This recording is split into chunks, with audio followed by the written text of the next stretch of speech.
Competitors push you to achieve more. M. Cobanley. Welcome to the Stitch for Success podcast. I'm your host, Monica Allen. I'm a wife, mom, daughter, entrepreneur, friend, and lifelong learner. I have a love and passion for all things small business. If you are a budding entrepreneur thinking about starting your own business, or if you have been running your business for a few years, I want to help you. Every week, my goal is to bring you tips, thoughts, inspirations, and education to help you on your entrepreneurial journey. I'm so excited to have you join me today. If you have not already, please follow me on Instagram at Stitched for Success. Each morning, I post a quote or image to get your day going and off to a great start. Starting and running a business can be tough, but I want to be here with you every step of the way. Also, if you're just getting started or have any questions about topics we discuss on this podcast, please direct message me through Instagram. I definitely cannot profess to having all of the answers, but perhaps I can share my experience with a similar situation or point you in the right direction for some additional help. In our past 101 classes, we've talked about knowing your business's demographic and how to determine your target market or markets for a given product or service. If you have not listened to those episodes, I encourage you to go back and listen to episode 9 and 12 respectively. So as we move forward and you continue to think about your business, you must also think about your competition. So that's what we're talking about today. Who are your major competitors? I want you to write them down. Think about every competitor. First, let's think about direct competitors. A direct competitor is a company or a person selling the exact same product or service as you. Then I want you to think about your indirect competitors. Again, I want you to write these down. An indirect competitor is a company or person selling a product or service that is different from yours, but could possibly satisfy and meet the needs of your customer. When I think about this, I think about restaurants. If I owned a restaurant that primarily focused on hamburgers, then I'm competing directly with every other restaurant that sells hamburgers. But indirectly, I'm also competing with the restaurant that sells chicken or pizza because they can satisfy the need of a customer's hunger, just like I could with a hamburger. So think about your competitors from both of those angles, direct and indirect. So when it comes to thinking about your competitors, there is a balance. You want to examine your competition, but not obsess over your competition. And when you're taking a look at your competitors, now that you have your list of direct and indirect competitors, you want to ask yourself some questions. Those questions are, what are your competitors doing well? Where are they lacking or where are they not doing well? And what are you offering that is different from them? Also known as your differentiating factor. For example, is your service faster? Do you offer a higher quality product? Is there some value-added item that you provide to your customer? Another question is what makes you stand out from your competition? In the beginning, when we initially decided to pivot from only offering design services to actually offering a physical custom product online, we looked at other websites that did exactly what we wanted to do. Then we actually placed an order with one of them that we felt was a leader in the industry. In the process of placing that order, we were able to find many flaws in their process, and that is where we decided to make our difference. We decided to offer our customers a full color proof to ensure that their product was correct from the very beginning. This was important to us, and we learned this because when we placed the order and we received our order from our soon-to-be competitor, what we received back was incorrect.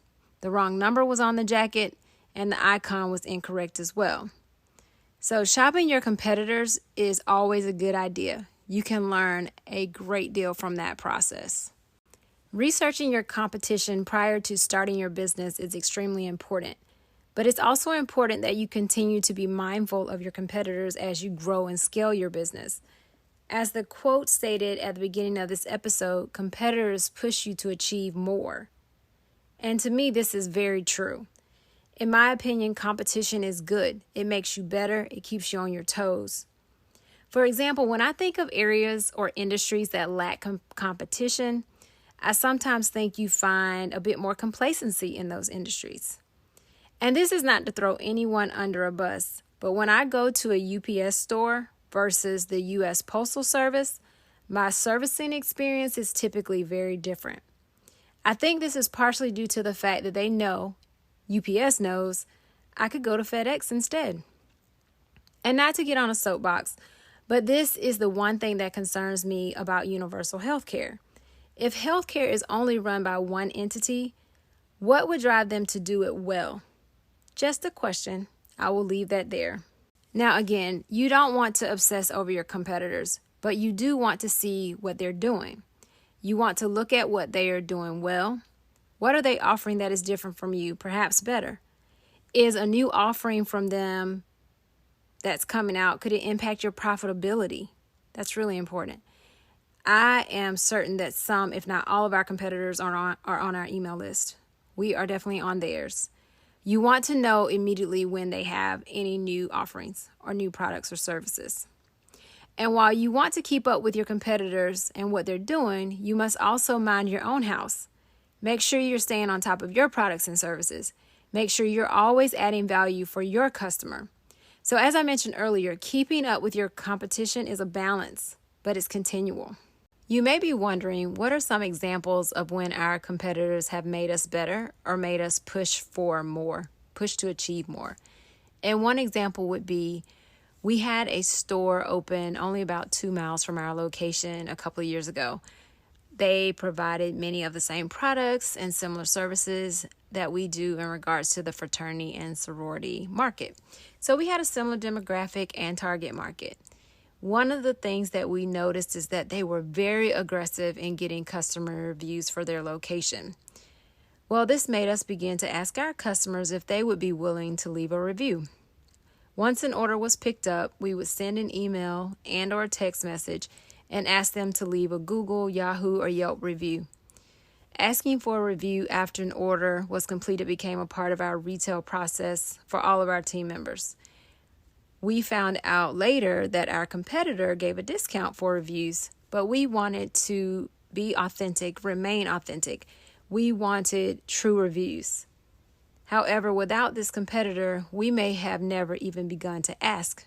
But now we have hundreds of outstanding reviews, and I just had a customer last week tell me she came to us because of our great reviews.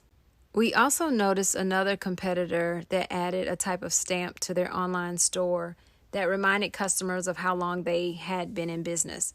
They placed this stamp on every online product, and this gave them credibility. The credibility of being in business a substantial number of years. This gave us an idea to add a lifetime guarantee stamp to all of our embroidered garments, to one, set them apart from our printed garments, but also to easily display to customers the quality of embroidered items and thus communicate why these items are at a higher price point. So your competitor may not even give you an idea that you copy directly, but they may just spark a thought that leads you down a road to a new product or a new service or just a new way to communicate to your customer. So competition is a good thing. Do not be threatened by it, but live and learn from your competitors. Emulate those things that are good and that add dollars to the bottom line. And don't even think about implementing those things that are bad or unrewarding when it comes to growing your profits. One more thought before we end today. As you're starting your business, you want to think about how easy it is for others to enter your market. What barriers to entry exist? For example, are certifications required for your industry? Is expensive equipment needed for your industry? Is there some other special education needed for what you're doing? For us, the barrier to entry for printing t-shirts is somewhat low. People could do heat press transfers or buy an inexpensive printer. But when it comes to our embroidery services, we have expensive equipment we had to purchase to make it happen. We also have licensing from our Greek market, which is expensive. We pay each organization a fee. And we have to acknowledge the fact that how we go about creating our custom pieces of artwork, detailed artwork that we do on many of our orders, is somewhat complicated. So not to say someone can't enter this market. Of course they can, and they have, but it is a bit more complex than entering the market to print t-shirts. And I bring up barriers to entry because you need to think about how easy is it for a competitor to enter my market, or how difficult is it for a competitor to enter my market. If you have any questions about that, please reach out to me. I love talking about this stuff, so I'm more than happy to engage in more conversation when it comes to competition, competitors, and your market space. My goal for today is that you know the importance of researching your competition, and do not take that lightly. I absolutely love the enthusiasm I see in new and budding entrepreneurs that I often help in our store, but I often realize that they have not done all of their homework to make sure that they are successful in their market. So to sum it up, you have got to know your demographic, determine your target market, and analyze your competitors. That is the beginning 3 steps to our Business 101 class. And we definitely have some other things that we will be covering over the next few weeks. But take some time, if you haven't already, to really sit down and think through those 3 things, write them down, figure it out, so you can make sure that you're on the road to success in your business. Thank you so much for listening today. I truly appreciate you. If you have not already, please subscribe to the podcast and invite a friend along to do the same. If you know someone that has that entrepreneurial spirit, maybe they haven't even seen it yet, but you can see it in them, please share this podcast with them. Also, again, please follow me on Instagram at Stitched for Success for your daily dose of inspiration or tips. And if you have any questions or thoughts, please direct message me via Instagram or leave me a voicemail message by visiting stitchedforsuccess.com on your mobile phone. Always a pleasure to have you listen in. Have a great one.